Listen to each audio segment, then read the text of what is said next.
Hey, and welcome back. It's a Beer Geek Beer Reviews. Today, I'm going to be putting a beer, which I have right here, into said glass. Now, I do want to warn you, my friends, I did not pay attention when I grabbed this beer because this beer has never been in my side of Ohio market till more recently.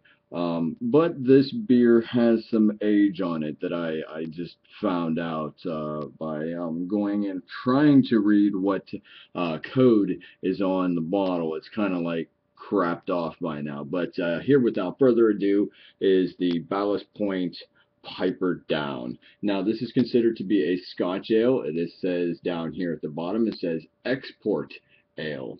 Now, if at all, I don't believe that there's like a lot of like sediments or anything down at the bottom. But let's pop the top on this, get it into this glass, and I will let you know the particulars that have aged. There it is, my friends. And it still has a lovely bit of smoke to it. Nice. Let's go ahead and do a proper pour down the side there. Oh, rather aggressive. Need to calm down with that. Sounds like a Coca-Cola to me, my friends. Look at that head. It's going to keep dissipating a little bit at a time as I pour. And let's go ahead and end it with that. Plop this down right here. Let's see, any carbonation there? Wow. There is loads of carbonation in there.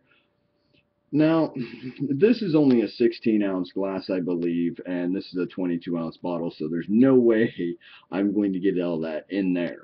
But I probably will finish this off.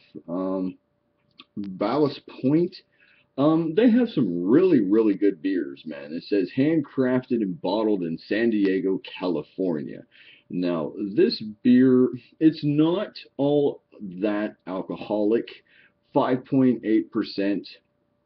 I have known Scotch ales that are higher in percentage and then maltier, which creep onto the borderline of being a wee heavy. I also know that there's a couple out there that actually consider themselves borderline and do have on the label Scotch ale wee heavy. But this one does not. As you can see, the head has dissipated. Let's go ahead and pour a little bit more in there. Woohoo! Let's hold it off right there. Wipe and set. There you go, my friends. Well, let's take a look at the color. Um, I almost want to call it a mahogany color, but it is, if you look at it, if you have a light source shining through the glass, you guys almost can see what I'm talking about. You get a dark red hue here. If you put a light source on it, you get a bright red, almost like a fluorescent light red color. Um, Head that, like I said, that has dissipated, it's an off like eggshell color. I can see loads of points of where the carbonation is coming through, but I am very thirsty. So let's go ahead and get an aroma on this, and then we'll boil down into the taste, shall we? Let's proceed. Very malty. Right off the bat, there's a big sweet caramel malt presence.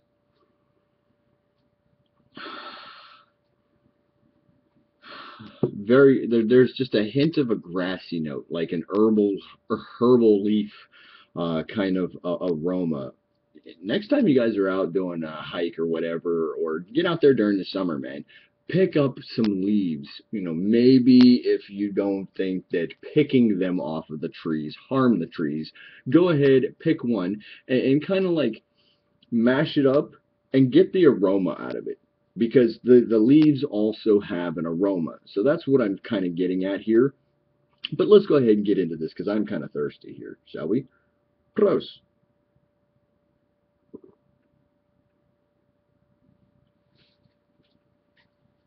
Mm. I want to say this is almost boiling down to an export ale at this point in time. Um, Let me go ahead and show you, like right here, you see those little white blips? That is where the Julian code used to be on my bottle, but it looks like during said transportation from the brewery, it kind of went and rubbed off. Um, I do like their traditional usage of the skeleton on the bottle. I do like that a lot. I especially they have that great porter and stout that they do right there.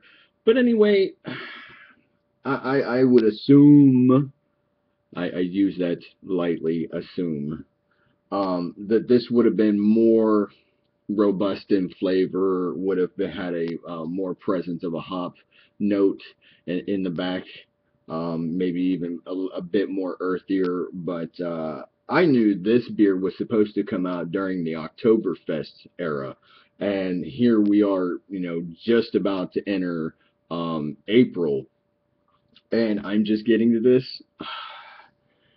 Come on, guys. I mean, distribution is key.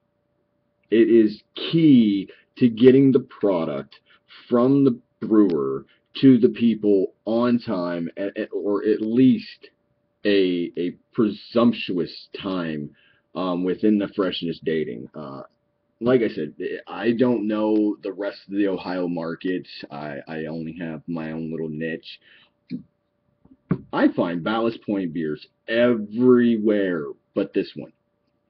When I seen that they were supposed to be bottling it and releasing it, I want to say it was back in September, mid-October, I was on the hunt. I was looking for it. I couldn't find it and was kind of disappointed. But I did check a not so reputable store for freshness, and lo and behold, there it was. But overall,